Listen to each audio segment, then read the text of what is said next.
All right, my name is Derek Barnett, and I am the head of ESG at Endeavor. Now, all right, first time that happened. So ESG is entrepreneur selection and growth, so it's not what you probably think. We're going to start this off traditionally like we would anything else. We want to thank our partners at the lab. Thank you, the lab. We also want to thank our partners at Mr. 01 and Don't Worry for the pizza and the treats. Thank you very much. There we go. Now we're going to start this off a little different, and I haven't really prepped anyone, so we'll just go with it. I'm going to share a secret. And some of you might already know my secret, some of you might not be surprised at my secret, and some of you maybe are. So I am not from Miami. I know with my deep, rich brown tan and my accent, you probably think I am, but I am not. That being said, I'm from San Francisco. Oh. Now, I know what you're all thinking. That's so cool. But some of you might not be thinking that. So I think that's where we wanted to bring everyone together and really just have a conversation. And I think it's going to start with some of my esteemed colleagues, and they're going to share their opinions, and we'd really like for it to continue to go after. After this, go out, have another drink, have some more pizza, and really talk about what it means to be in Miami to you. And I think you're going to see some interesting opinions today on where we've been, where we're going, and what we like and what we don't like. And that's, all the more reason to continue the discussion, because we're not going to keep Miami the way we want it to be without making a conscious effort. I think you've seen Austin struggle to keep their identity, and I think, Miami has a real chance, and I think Miami has a lot to offer. Otherwise, I wouldn't be here myself. So, that being said, I'm going to turn it over to the panel, which is composed of very successful people in their field, and I'm going to start by getting them to introduce themselves and just a brief word about what they do or did and where they are now. So Yuhak, you want to go? No? Shut down. Hello? There we go. Okay, I was trying not to make eye contact because I was afraid you were going to pick me first, but I knew it would happen. Okay, so my name is Juha Mikkola. I'm originally from Finland, so I'm also not from Miami, even though you would think I am, in the way that I look. I chose this city, absolutely love this place, and we've been here for a while. So the company that I co-founded is called Winco Academy. So what we do is we teach coding and digital design, and we actually started right here at the Lab Miami. So that box that you see right there was our first classroom, and luckily we outgrew that before we even had our first cohort, so we moved into the space that you see when you first walk in. So very special place for us, and it's so nice to be back here. And basically what our mission was, or our goal was we looked at a lot of different cities to launch Winco, and the reason we picked Miami over, say, Austin or Los Angeles or some of the other places we looked at back in 2014 was we really felt that there were a few things here that were so exciting. One was the passion of the people that were already here. People were very accessible. People really believed in a city that could make a difference. And we loved the idea that maybe we could join something where we could be part of making that difference instead of just like trying to join that wave. You could actually help make that. And I think that was super inspirational for us. And it's crazy I know we'll talk a little bit about the changes, but it's crazy to look how far Miami has come. And I feel we're only getting started. So it's super exciting to be here. Thank you for having me. I know my wife was the one who was invited, so I'm really glad that she went to Boston and I got to come on the panel. But I'm looking forward to meeting all of you guys and chatting.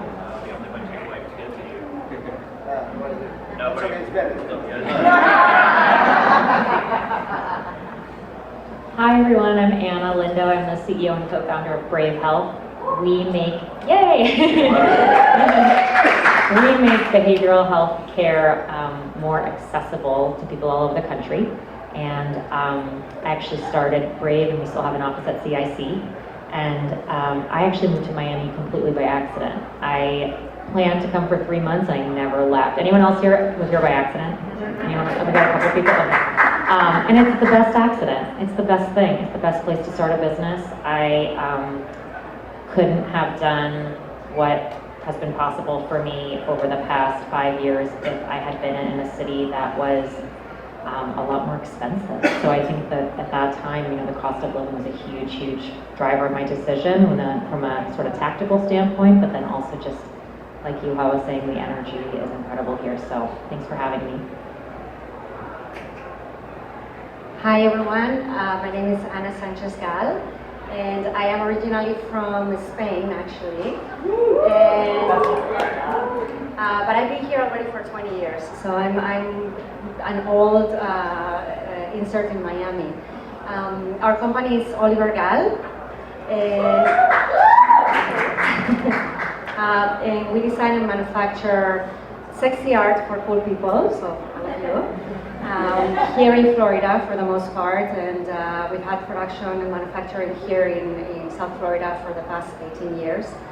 And it's very interesting to me because Miami has really changed from when I first originally moved from Madrid to what it is now, right? So when I first moved from Madrid, I was like, oh my God, what am I doing here?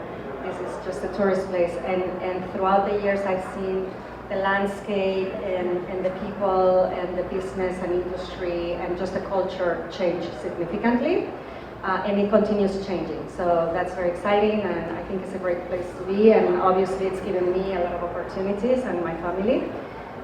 So very excited to share that story with you today.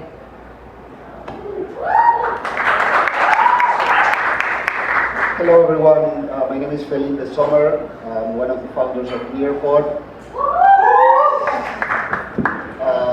Nearpod is a platform for teachers to create content and engage students.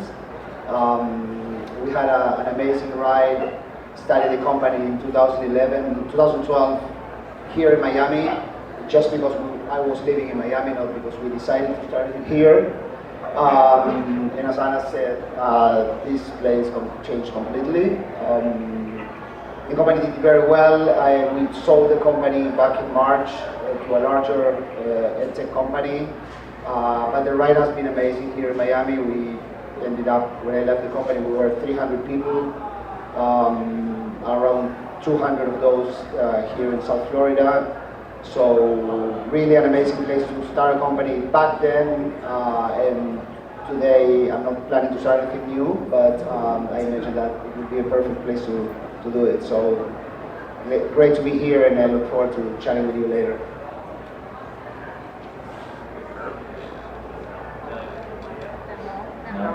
Oh, there we go. Let me talk. All right. So obviously everyone here is quite successful, done quite well. Now, each of you in your journeys, especially with your startups, has started different years, different phases of this ecosystem. So I know you've all touched on it prior to this, but if you could really touch on maybe a bit more why Miami, what the ecosystem was like when you first started, you know, what was the funding environment like, what was the startup ecosystem like, what were the tools and founders when you first got here? Felipe, do you want to go first this time? So, as I said before, we started the company in 2012, and we didn't choose to just do it here for any particular reason, but when we started, we realized, first of all, there was no ecosystem at the time. I had a previous company in the marketing space, and it was sort of a lifestyle business. As a result of that company, I developed a technology that then ended up being Nearpod. But the things that I found interesting about Miami at the time, or that I want to highlight different than today. First, for an edtech business, the fact that here in South Florida, you have 3 out of the 10 largest districts in the country in the education space, that was really helpful. So Miami-Dade, 350,000 students, Broward, 250, and then Palm Beach, it was significant. There's also some high-profile private schools, Gulliver, Ransom, American Heritage, Pinecrest, that really helped us prove the concept, and actually we achieved product market fit by testing the product here in Florida. So that was really good. On the downside, the availability of top-notch resources for certain functions was hard to find here. I mean, at least we were not able to find people in product, people in marketing, even education people that with a business background was really hard to find. We didn't find the opportunity to raise money here for the seed round. And something interesting that happened was that to raise money for the Series A, we started an office in San Francisco. And as a result of basically getting some funding commitments in San Francisco, then we got money here in Miami from some of the original funds, so Knight Foundation, Miami Angels, Trillion Ventures, and Arsenal were the 4 funds that invested in the Series A. And then something that we struggled that is changing, and this is a very important point, I think, is Miami had a really bad reputation for business. I mean, people thought of Miami. I basically went and pitched my business and where are you guys based? In Miami. Miami, lots of party there, right? So there was a party type perception of the city, a city of like not a lot of business ethics. So we need to overcome that. And yeah, we're in Miami, we're serious, and we're here for the long term. So the ecosystem was completely different to what we see today. That clearly accelerated in the last year through the pandemic, but this has been evolving, and I've been feeling that for a number of years now. Perfect. Anna? Yeah, I would say same as what Felipe said. There was no ecosystem, and I also felt it was extremely challenging to find talent, which I believe we can probably talk about it later because I believe that's going to continue being a challenge here. Coming from Europe, though, the chances and the opportunities of starting a business here are so incredible. I don't think I would have ever been able to start a business in Madrid with $100 in my credit card to sign up in Zambis and with no funding. And we're still self-funded, and it's going well for us. I would say though, it's gotten better in terms of the professionalism in people. I think when I started 18 years ago, Miami was so service oriented, and most of the industries were real estate and finance. So definitely no conversations around tech companies or anything like that. However, the diversity was really great. We did consider moving to Austin at some point, and we thought, that would be cool. But Miami just kept getting better and better, and the fact that there were so many people from so many different countries really made us feel at home. So in that sense, I think it's good that now we're having a new wave of entrepreneurs that are moving down here, because Miami really has continued having that essence of welcoming people from all over. Well, what Felipe said about Miami being a great place for education, I think is also true for healthcare. And not just Miami, but the state. Florida has incredible healthcare talent, incredible organizations, so many people who have done amazing work, just heroic work over the past, not just 2 years or 18 months, but decades. And so if you're thinking of starting a healthcare business, it really is a huge advantage to be able to draw from so many people who are licensed and able to practice in the state, which was a huge advantage for us. But I think in terms of what we've seen change, so I don't necessarily think that's changed since I've been here. Certainly the city has changed, but also the world has changed around us, right? In unprecedented ways. And that has, I think, made it easier to think of the city where a company is based as one piece of its identity, and the state that it's based in as part of its identity too, and the states where it has employees as part of its identity. And over the past, especially couple of years, how we think about where people are based that work at a company has shifted in terms of how rigid that is or isn't. And so I think we've benefited from people seeing their relationship to work be a little different now than it was a couple of years ago, and people thinking, hey, maybe I should like where I live. Maybe that's something I should be considering. And so I think that's helped the perception shift as well. Not just what's happening here, but how people think about their relationships where they live and work.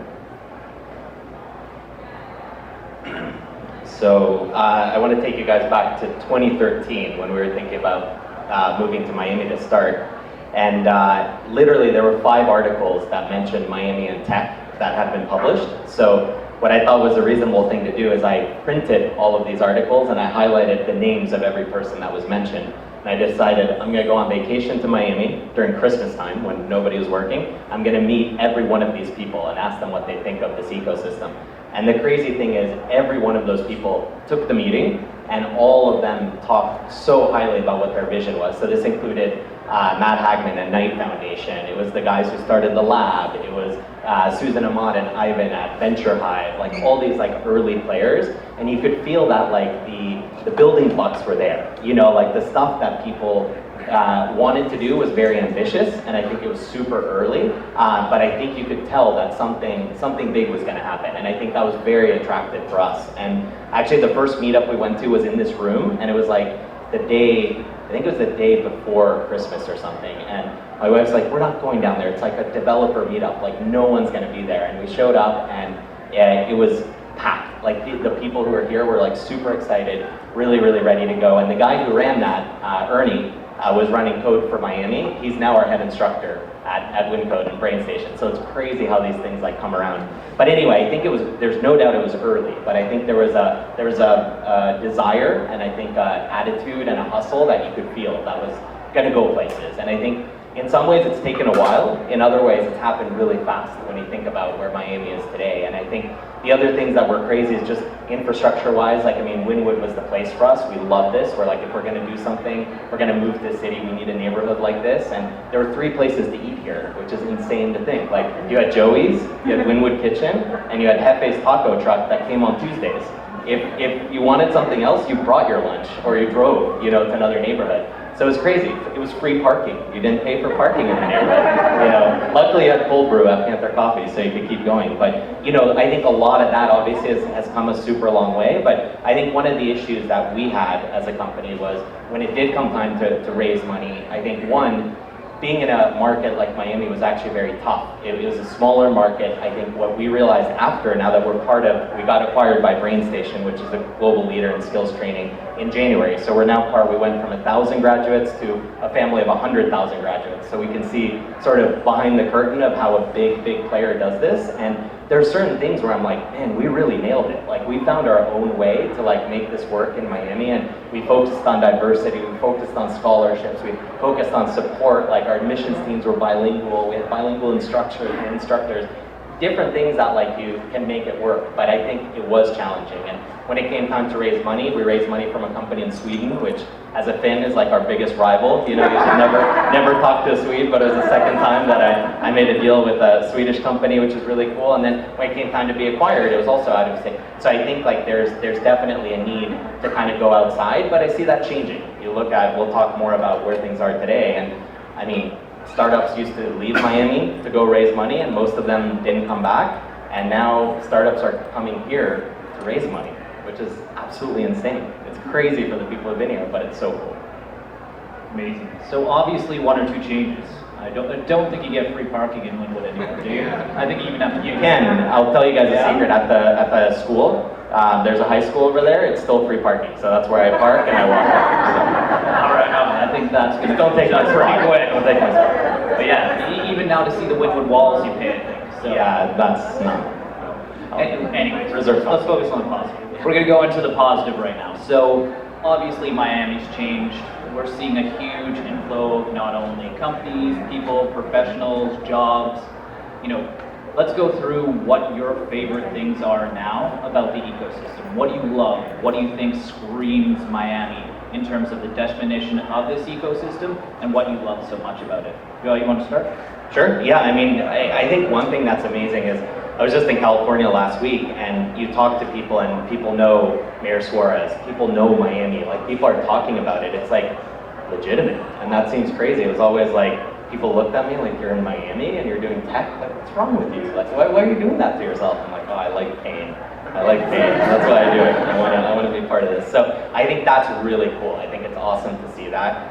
I also think that it's great to see companies, I mean, we have examples right here, but companies that are homegrown that have made it. We often talk so long about like, oh, you're gonna have to have these exits, like you have to prove that you can do it here, and it's happened. I mean, Chewy, I think, is probably the biggest example, you know, like, biggest e-com exit in history, and it didn't, I don't think it overnight changed anything, but I think people thought that you needed that, you know, and I think it's like, well, we've done it now, so what's next? And then, you know, you have Keith Verboy on Twitter, okay, now we got that, and you have Francis Suarez, we got that, okay, all of these things are in place, so I think it's just, I think the momentum, I think the excitement, I think it's really, really cool, and I think also conversations like this, I think people are being very honest about what's good, but also what needs to change or stay the same rather, so that we don't end up like some of the other tech ecosystems. So yeah, it's a really, really exciting time to be here.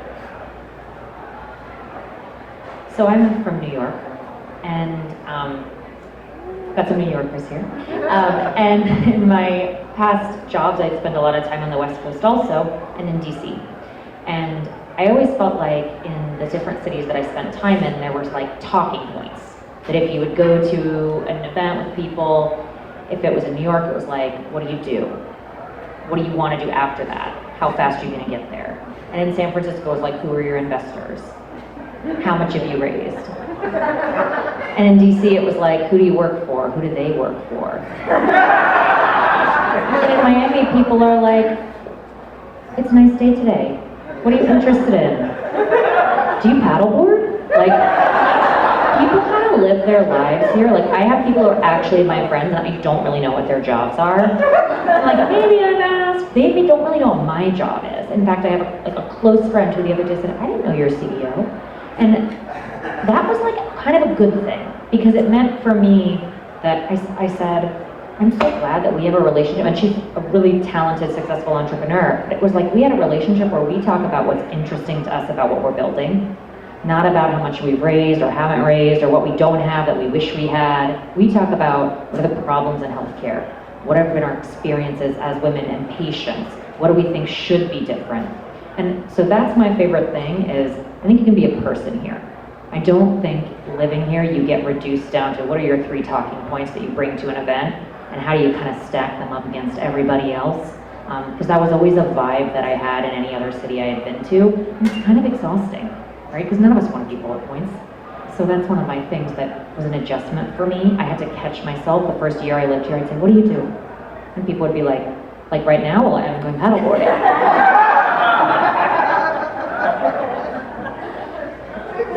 Thank you. Yeah, I think for me, I go back to diversity and how fun it is that you can have different people from different places. And in my company, for example, we have, I think right now we're at 22 different nationalities or backgrounds, which makes it super fun, because when we do team building events, it's like everybody brings dishes from their own country or just cultural different views on problem solving, right, or decision making. So that's great. Specifically to Miami, one thing that I've experienced throughout the 18 years or 20 years that I've been here is that it's much less transient. So now you have more families from all over the world, and they're settling here, and that really makes a difference in the culture. Because before, when I first came here, it was people coming in and out, and you met somebody and then they left, and you had this special friend, and then she would just be gone. Whereas now people are coming to stay, so there's definitely a different intention in business when you're thinking about staying and making something for your future and for your family. I think also the connection to nature that we have in Miami is very special. You paddleboard? I paddleboard. I actually just broke my finger a few weeks ago because I was doing a crazy water sport. So I do enjoy that very much because yeah, it's a way to release stress and tension, and that cascades down to everyone, right? So that is a lot of fun too, and just the fact that people are much more into mental awareness, meditation, and not just rushing, but understanding each other. So sometimes we get employees from other states where they tend to run and rush. And they're like, well, you guys are so chill here. And we're like, yeah, you have to get used to our pace.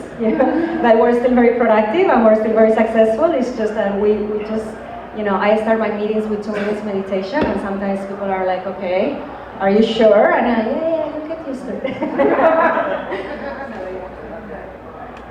It's hard to be the fourth one in the panel. I pretty much share a lot of your thoughts and ideas, and I really chose this place as my place to live, and as a result of that, I studied the business here. So really fond of Miami. Something that I've been talking about lately is, and I was talking to a friend today about the Miami dream. It's like the new American dream, because there's so many things that are happening here and so many dreams that can come true. I think that companies raised around this year like $2.5 billion in South Florida, which is crazy. I don't have the data from other years, but it's crazy. I mean, here now you can take a company from seed to a private exit or even a public company, public exit. And not only in the previous areas where Miami was really well known for, so hospitality and financial services for Latin America. Now there's fintech, and there's cybersecurity, and there's medtech and edtech. So, I mean, it really is a place for people to dream big, and I think this ecosystem supports that. Good answer. That was good work. All right. I mean, All right. the new American dream. So now let's get into the darkness. Let's get into the negatives. Now, let's take the gloves off. You can go first. Yeah, you can go into the dark. Oh, you want to go fourth? All right. All right. So we'll figure it out. But let's talk about what's happening. Obviously, with the good comes some bad, and obviously there's naturally, probably some things that aren't perfect here. But let's go through and talk about in the last couple years, and especially this year, what are the things that you're seeing that you don't like, that you'd like to go away? So, are you sure you don't want to last again? No. So, things that I don't like about Miami. One is inflation, right? Prices are soaring like crazy, and it's not, like, I'm from Argentina, and usually in Argentina you have inflation based on expectations and on lack of confidence in the government. I think that there is inflation that is sort of supply based, right? There's not enough staff for all the people that are here, so that is something that is I think is dangerous. So that's one thing. Second, I think that there is a perception of I mean, the old idea of what Miami is. I think we need to continue to work on the business ethics and on who we are as a city, as an ecosystem. There are many people that still think of Miami as the party place and place for people to retire and for people to go and hide from other important places. So I think that, I'm not saying that happens, but I think that that's a perception that some people have, and we may need to continue to work on that. And the other thing that I wanted to mention is that when you have a 30,000 feet view of the diversity aspect, you see that this is a diverse place. But when you go into the details, sometimes you see that people who are in Western are in Western, and people who are in Key Biscayne and in Aventura, and so sometimes people don't mix up so much. And in a world of remote working, that could become pretty just isolated pockets of people that don't relate to others. So I think that that is a challenge for us to continue to work, that I think it will be important. I think a big issue that we're still not addressing, and also we're not addressing at the government level, even though there is talk about it, is the talent pool. Especially because if we want to become the next tech hub, I think we're still not there, right? If we look and compare at how in Silicon Valley they had a much bigger allocation of H-1B visas for one reason or another out of the whole pool of the 65,000. In Miami, I think this year we filed about 1,000, or 1,000 have been approved, while in San Francisco there's been over 50,000. So we have this huge potential to tap into talent from Latin America who are excellent developers, excellent designers, incredible minds, but I don't know that there is a plan to actually make that easy. However, culturally, this talent, this pool talent would be perfect for Miami, culturally, right? So I think there is a little bit of a disconnect there, where there is a lot of hype about what's happening in Miami, without really addressing, okay, but come on, we have great universities, but we're still not having as many graduates as we need to be able to support this talent. So yes, you can have imports from other states, but I just don't feel that that's going to be enough. And then also, how do we culturally integrate all of these people to make them feel at home? So. Yeah, I think similar on that note about hype and then how does it translate into action. I think it's something that's maybe not there yet, or there's more opportunity. I still don't know a ton of I know it's changing, but I think there's a lot more opportunity for investors that are based in other places to invest into companies that are here. I think it's completely right that you no longer have to pick up your company and move, but I also think it's hard to get noticed. It's hard to get people to be aware of you. And I think we have an opportunity with people spending more time here. One of the things I hope we see is that it's not everybody that knew each other in San Francisco that's here now spends time with each other in Miami, but it's actually San Francisco in Miami, right? Because that's not solving the issue of diversifying where in the country venture investing goes. And that, I think, is just important to think through tactically. Like, how, if you have never raised venture money before, how do you meet an investor for the first time? Like, when you send a cold email, even if the person lives down the street from you, are you supposed to accost them at Starbucks? There's not actually a tactical way necessarily to meet somebody, even if they've relocated here, and even if they do invest in your industry.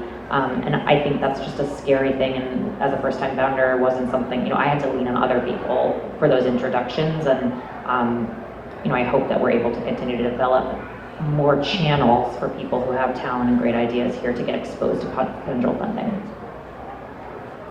Cool, I get to be the fourth one this time. First of all, I love the city. I feel like if I got to choose anywhere in the world to live, it would be Miami every time. My kids are born here. I hope that when they get old enough to choose where they want to live, that they want to live here and continue building the city. I think we have a lot of things that they can work on, or what we can work on, hopefully, and leave a better place for them. And I have a little bit of a different view on talent, because we train people, and I think one of the things that I always saw and frustrated me was that we actually have incredible talent here. Like, this city has insane talent, super, super good people who work hard. They have the capability to do it, but people are not willing to take a risk on them. So many companies that you read about in the press don't have Miami-based teams, especially when it comes to developers. And that to me was a pet peeve. It was something that I really tried to find a way to solve, to be take that risk. Regardless of the resume, think about what can the person do. That's what matters, not about what they studied or what grade they got. Can they do the job? If they can do the job, give them the job, regardless of who they are. And I think that that's something, probably is an issue that exists in other cities, but I think especially here where this talent gap gets talked about, the solution is right here actually in our own city. We just need people to get the right training wherever they go to get that, just get the skills, and then companies to give them that opportunity. So I think that that's something that I would like to see.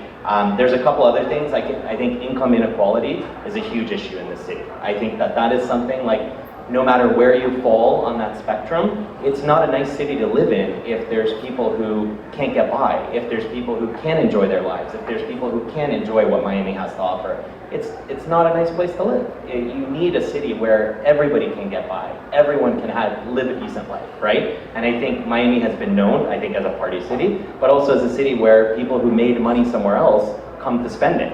And that creates a service-based industry. It creates a class of people who are just serving rich people. And I don't think that that's a way to get a society that's going to be a society that all of us want to live in, where we want our kids to live in. So I think that's important. And the third thing I would say is public education. We have huge boards, which is awesome, but I think we still have a long way to go where every school, every public school is a school where you want your kid to go. You know, and I'm maybe biased, I come from Finland, every year gets an award for like top education system in the world, but it's doable. Pay your teachers well, prioritize it, make it it's important, you know, like you gotta do that, right? Like if you want your kids to be good, you need to learn from the best, right? It's simple, but we need to make those investments, and I think for it to get there, those are important. I could go on, I have a longer list, but yeah, exactly. Yeah. Help me get my green card first, and then I'll. All right, we've come full circle to the end. This is the solution part. Now this is the hard part. We've said what we like, we said what we don't like, and I'm not sure we're going to solve everything that we've discussed. As accomplished as each one of you are, I'm not sure you're going to solve immigration policies overnight.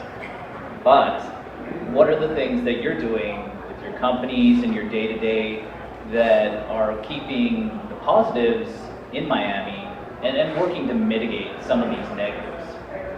And whoever would like to start can start. I'll leave it open. So I'll take a shot at that. One thing that I've been actually exploring for some time, and I used to live in San Francisco where the playbook for raising money and starting companies is very, very clear. And to one of the points before, Anna asked you, okay, where do you go and meet with people? I knew that I had to go to the Starbucks in Menlo Park and meet people there when I was in California. So in a way, there could be a collective effort for us to build what I would like to call the Miami playbook.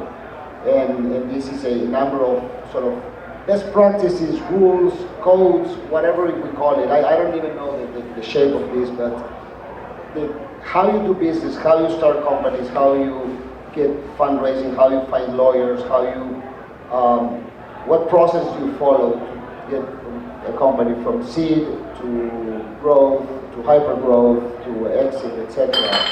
So building in a way the Miami playbook is something that I think is going to be very important, and whether we can be either intentional and build it, or it's going to happen and there's going to be out there in the street the rules of how to do business here. The other comment, there are two more comments actually. One is related to education, and I think we have great schools, but I think we need to continue to support universities, community colleges, which we have the largest one in the country here, and even boot camps and other educational institutions, because we need graduates to fuel talent in companies. In the last point, in terms of solutions, I think that with this idea of, size matters. I think that getting together South Florida, Fort Lauderdale, Boca, I think that if we do something that is more comprehensive, not just Miami, I think that could deliver great results.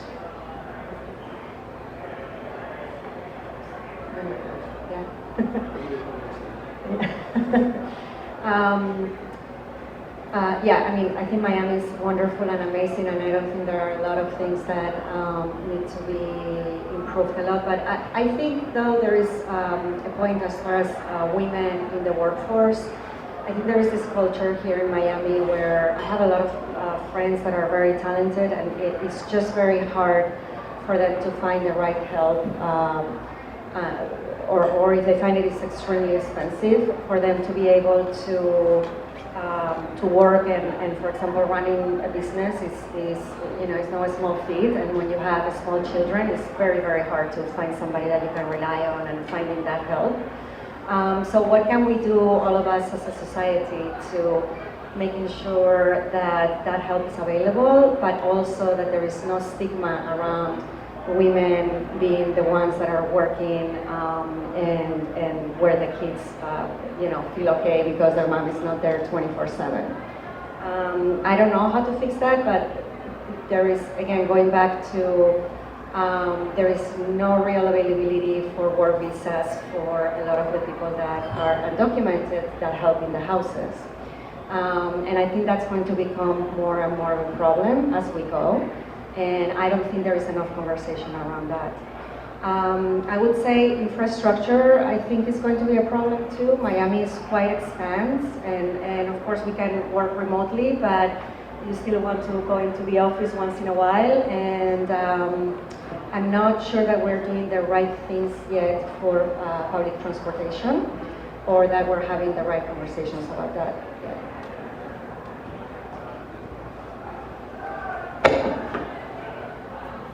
I think, can't say that I've done this. I have not done this, but I think some of you will do this. And I think what would be great is if we saw more of something that I think worked well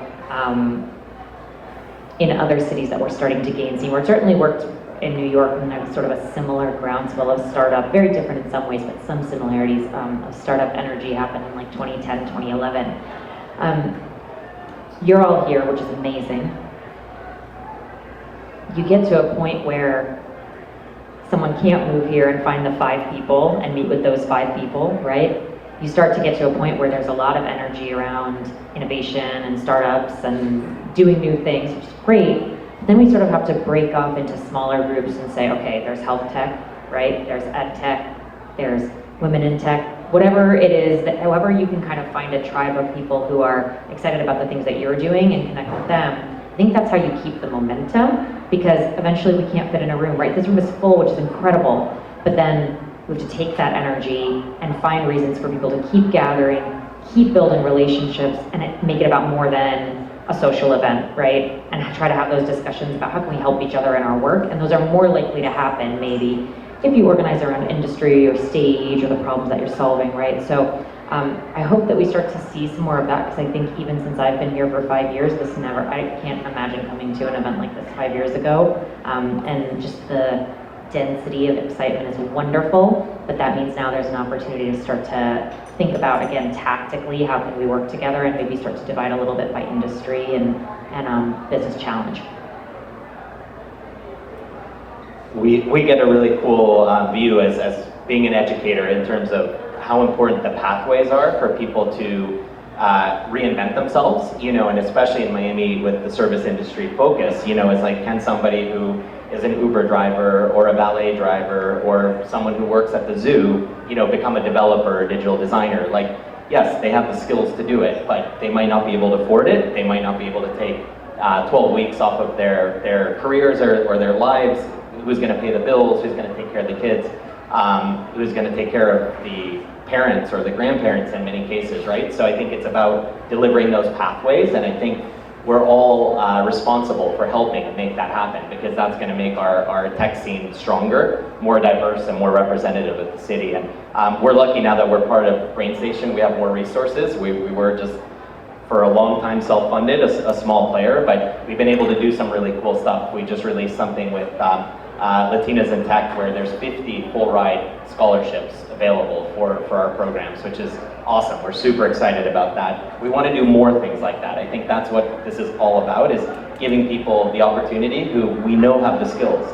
They can fill the gaps, they can fill these talent holes, but they don't have the training yet, right? So I think that's really important. Another thing I think is just leaning into diversity. I think we all love the diversity of Miami. For me, it's the most valuable asset that we have. Like, this is the future American city. You talked about the new American dream. This is also the new American city. This is what cities look like. People from, I forget how many countries were in your company, 22, like, insane. That's all. I went to an international school in Finland, and that's more nationalities than at my international school, right? So that's amazing. You need that, right? But you also need to lean into it, and I think companies have the responsibility to hire the right person for the right role. And I'll give you an example. Our team, I'm one of 2 men on the team. I'm the only white man on the team, right? And that's not by design. We didn't decide like, oh, we're gonna hire more women or we're gonna hire more diverse people. It's actually easy. Hire the best person for the job,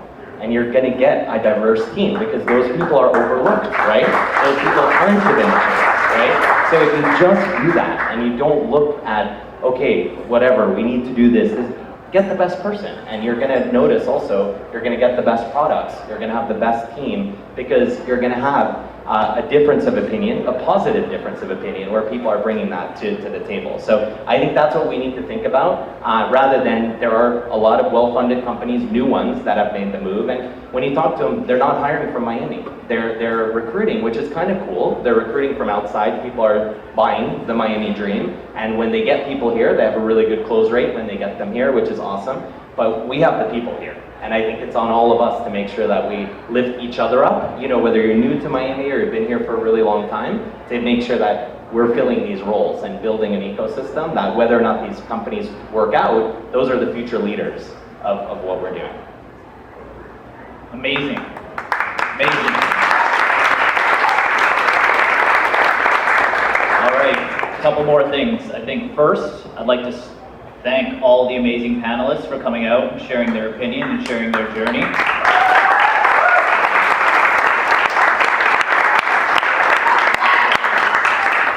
Second, I'd like to thank the lab for hosting us. Thank you. Our partners at Mr. 01 for the pizza, and don't worry for the treats. And then for all you founders in the audience, Dell works with Endeavor Miami. Right now we're giving away $15,000 worth of Dell equipment. And all you have to do is apply. So go to our social, check it out. First place in terms of founders chosen gets $10,000 of free equipment. Second place, $5,000. So if you need some new computers, if you want some new Dell equipment, check it out. And I'd like to thank, I guess, finally, all of you for showing up. That's it.